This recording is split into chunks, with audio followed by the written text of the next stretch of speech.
As we celebrate Winners Church 10th anniversary, we are excited for this opportunity to talk with you and First Lady. Most pastors have shared with us that preaching the gospel was not necessarily what they had planned to do with their lives. Was it the same for you? Did you have other plans for your life before your call to ministry? Yes, of course. I had other plans for my life.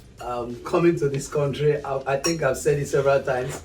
All I wanted to come do was get my paper. I'm from the East in Nigeria. We are known for business.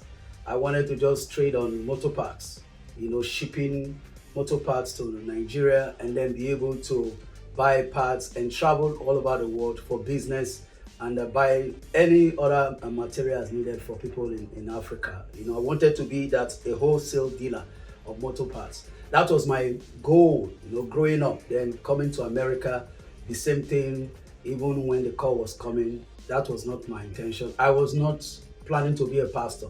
Maybe do music, okay, but pastoring, it was no for me. Thank you, Pastor. Pastor, was your call to ministry a hard call to accept? Please share with us how it all began for you. Was there anyone who significantly influenced your decision about ministry? Anyone that influencing my decision about ministry? Nobody. Nobody did. I think it was, I know a lot of people have spoken, men of God came, I'm not the type that is moved by somebody prophesying over my life. I'm the type that wants to know what God is saying part time. Now, in terms of pastoring or going into ministry, doing what I'm doing now, I knew that somewhere along the line, after I got married, my encounter with Bishop David Oyedepo, I started seeing life differently, and with the way I was going, the dealings of God, strange meetings at night in my dreams, impartation. At some point, I became scared. I knew that it probably was going to be leading to such because the faces I was seeing were general overseers, pastors, and all that stuff. So not anybody per se. Yes, there was one major incident at Victory Temple, when Mommy Ebu came and then told me, Henry, what are you doing here? There are crowds waiting to hear you. And me, I concluded it was music. But she said, no, if you miss your time, it will be wrong. If you miss your timing, it will be wrong. And then the last encounter happened, and that was what God woke me up, that meeting with that woman. And as a result of that, I just told First Lady that I think it is time. Now, Pastor Shino, whom you all heard today, had always asked me from the moment he met me, said, you're a pastor, when are you starting a church? I would say, I don't know if I'm ever going to be a pastor, but when that time comes, I would jokingly say, you will know and I will know. So when the time came, he was one of the people to really embrace it. So I can't say nobody truly, influenced me. Thank you so much, Pastor. So, Pastor, as you reflect over the last 10 years, what would you say has been your passion in ministry? What has been your driving force, the driving force behind Winners Church? And what do you believe it takes to be a good pastor in the world today? That's a big one. Anyway, the driving force for me for Winners Church is the success story. I take joy and strength. I put strength from the results that I see. It is one thing for God to send you to do something. It's another thing for you to see those things coming to pass. One of the things we experienced today is the preaching of Pastor Kola. To see somebody preaching like Pastor Kola, knowing his background, where he was, and knowing the message is from Ezekiel 37, the story of the dry bones. So where they are notwithstanding, the vision is for God to transform them, change their life, and make them become whom he has called them to be. So that's what we're experiencing. Every time I see that, I am so excited and I'm so happy. In regards to the secret to being a successful pastor in this our generation, I think it all has to be, I would say, have a good mentor. People have gone ahead of us. Never think you know it, irrespective of your denomination, have a good mentor, somebody that knows it, that has done it, and respect those that have gone ahead of you. I think that's for me, and I think anybody that runs with that, and never think you can do it. Just trust God and take it one day at a time, and don't go into any kind of competition with anybody. Thank you, Pastor, for that answer. With the influx of new ministries and hundreds of churches in the community, What do you think sets Winners Church apart? How will you best describe Winners Church? If Winners Church is known for one thing, what will that be? Well, that's a very tough one. But if Bonus Church is known for one thing, I think it will be our uniqueness is the fact that we allow everybody to be themselves. We embrace everybody and we try as much as possible to love everyone. And people have said this, on people's, I would say, feedbacks, the spirit of excellence, the spirit of excellence that is among us. We maintain that in whatever we do, and yes, but the fact that we are pursuing what God sent us to do as a people. And if I want to add anything else, no pressure. We're a church that try not to put pressure on anybody, irrespective of what you have, what you possess. We treat everybody equally, and we believe that everyone is growing, and at any given time they will fulfill their purpose. The vision remains, realizing the purpose and giving the people opportunity also to maximize their potential. And the fact that we don't discriminate. If you can do it, come and get it done. And myself and my wife, we don't think, okay, we have the answer. We believe that God sent us and sent people to help us with this work. So I think that'll be it. Thank you so much, Pastor. Pastor, it has been said in today's society that it is hard to tell the difference between believers and non-believers. During your years of pastoring, and especially over the last 10 years at Winners Church, have you found any areas of ministry frustrating or difficult? Well, the frustrating area will be in terms of ministry. It will be I don't want to use department. If I use department, frustrating area in ministry, I think it's the same thing everybody faces in life. You have somewhere you're trying to get to with people. People not the lack of willingness from those that you want to take with you. That can be frustrating. When people are not willing, when you believe in them so much and somehow they can't see themselves to get there. It takes a lot of effort, but at the end of the day, yeah, you win some, you lose some. That can be frustrating for any pastor, including my very self. Thank you so much, Pastor. We're going to move over to First Lady now. First Lady, what do you love about church and being a pastor's wife? Thank you so much. That's a good question. What I love about church or being a first lady. First of all, I believe being in this position as a first lady is a rewarding, assignment. It's a rewarding assignment, and I believe that God rewards for everything that I do, not to man but unto God. I know He rewards. So in that way, I just, I know that being a first lady, we have to also know that first lady, it can be defined as somebody that is assisting who God has called. I just don't become a first lady on my own. I became first lady because my husband is called, and I became the mother of the church. So I believe that I've been assigned for that assignment, and I know that God gives the grace to do it, and I know the one that gives the grace also reward also. So I believe God reward, and I derive joy in that. Thank you so much, First Lady. First Lady, do you ever get tired or burnt out from ministry? And how do you handle that? Can I answer for her? A big yes. Yes, I do get burnt out.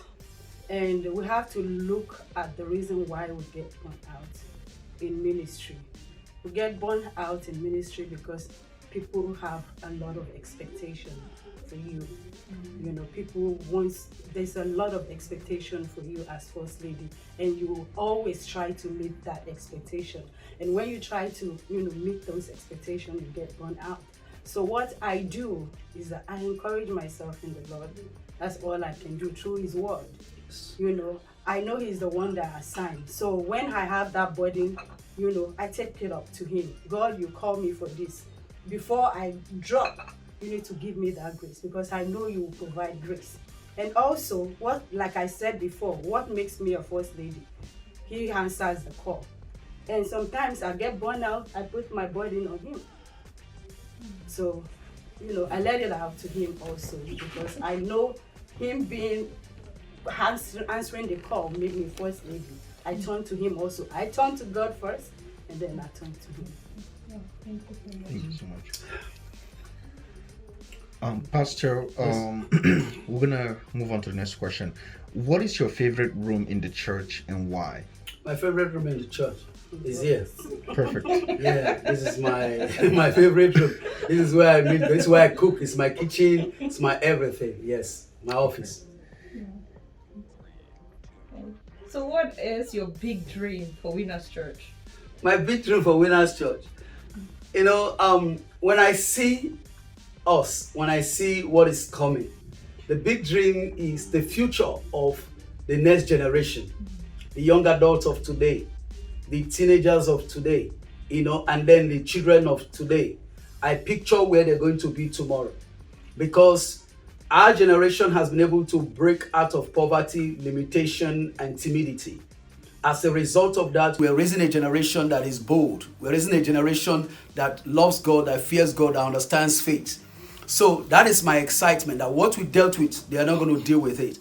I said some time ago that a time will come when our children will be able to sign a check for 1 million for mission work, to go from one country to the other and fulfill those things God has given to us. And then you all know Goshen City, Goshen City, the destination to Goshen City, and we're getting closer by the day. So that's gives me excitement.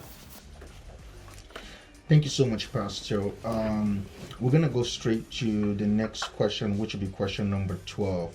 Will your spouse say that you have placed her above ministry? If she says yes, have you made your priorities clear? I would say at the beginning of the ministry, yes, we have such challenge, and that is what happens to most pastors. And thank God for good mentor. I remember one day, my mentor, Pastor Dutola, I spoke with him and he said, Henry, you are not the groom of the church. The church is the bride of Christ. He said, let the groom take care of his bride. You take care of your bride.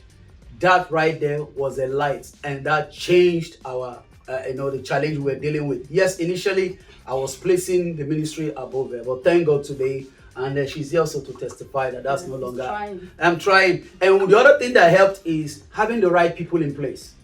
When you have, God blesses you with gifted men, people that share the same burden, it reduces the burden from you, and you're able to spend time with your family. So, thank you so much, Pastor. It is always easiest to evaluate our moves after we have made them. And I'm sure we always approve of our choices after the fact. Do you regret any of the ministry moves you have made? Yes. It's the mistake that I think all young pastors make. When you're starting, you embrace everybody, you grab everybody, you put everybody and anybody anywhere.